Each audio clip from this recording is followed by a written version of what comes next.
ধামাহাটাকে tata করে বেরিয়ে পড়লাম বাড়ির উদ্দেশ্যে। ফাইনালি বন্দে ভারতে যাব আমরা। কত খুশি, সেই 3 মাস আগে থাকতে বন্দে ভারতের টিকিট কাটা একটা আলাদাই অনুভূতি। যাই হোক, ট্রেনে উঠি, তারপরে কথা হবে ট্রেনে কি স্ন্যাক্স, কি লাঞ্চ, কি ডিনার। লাঞ্চ মনে দেবে না, তো ডিনার দেবে, দেখা যাক কী দেয়। তো ট্রেন দেওয়ার আগেই আমরা এনজেপি রেলওয়ে স্টেশনে পৌঁছে গেলাম। নিজেদের কোষ্ঠী খুঁজে নিয়ে উঠে পড়লাম ভারতের অন্যতম দ্রুতগামী ট্রেন বন্দে ভারত।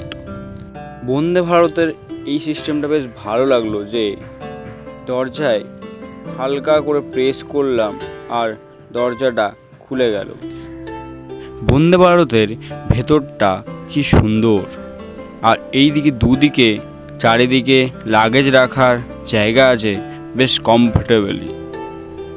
আর সিট বলতে গেলেই 3টে আর 2টো করে সিট আছে।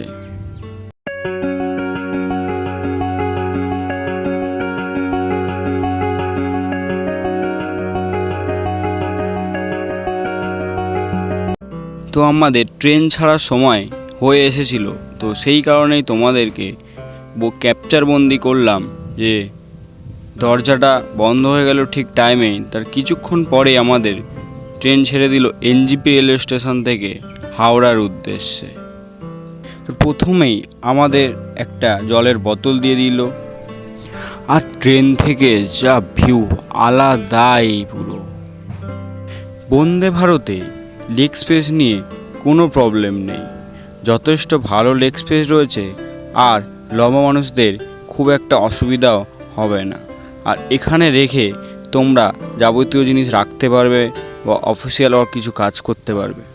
ট্রেন ছাড়ার কিছুক্ষণ পরেই আমাদেরকে দেওয়া হলো সেদিনের নিউজ পেপার। আপনারা চাইলে ইংলিশ বা বেঙ্গলি ভার্সনের নিউজ পেপার নিতে পারেন।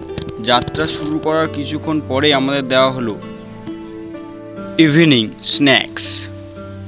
এনজেপি টু হাওড়া যে ট্রেনটা, এই ট্রেনে ইভিনিং স্ন্যাক্স এবং ডিনারই শুধুমাত্র প্রোভাইড করা হয়। ইভিনিং স্ন্যাক্সে ছিল আমাদের একটা চিড়ে ভাজার প্যাকেট, আর ছিল দুধের প্যাকেট, আর ছিল শনপাপড়ি, আর একটা হ্যান্ড ক্লিয়ার টমেটো কেচাপ, আর ছিল আমাদের আর একটা কিস, এটা হচ্ছে কচুরি বা নিমকিটাই ভুলে। তো ট্রেন থেকেই গরম জল প্রোভাইড করে, আর সেই গরম জলের মধ্যেই ঘেটে নিলাম যে প্যাকেটে করে দুধটা দিয়েছিল।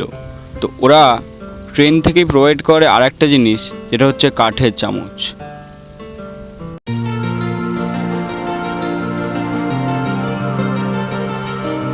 আর তারপরেই আমাদের ডিনার খাওয়ার পালা।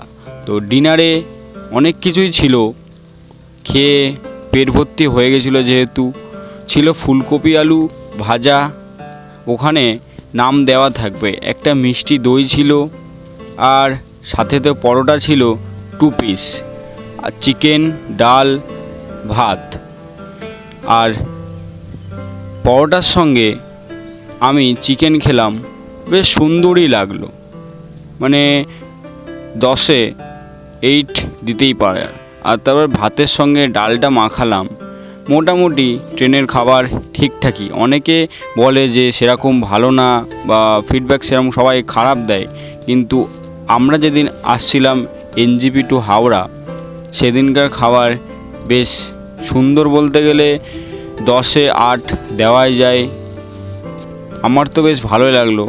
তোমরাও জানিও তোমাদের কেমন লাগলো কমেন্টে। আর খাওয়ার পর ছিল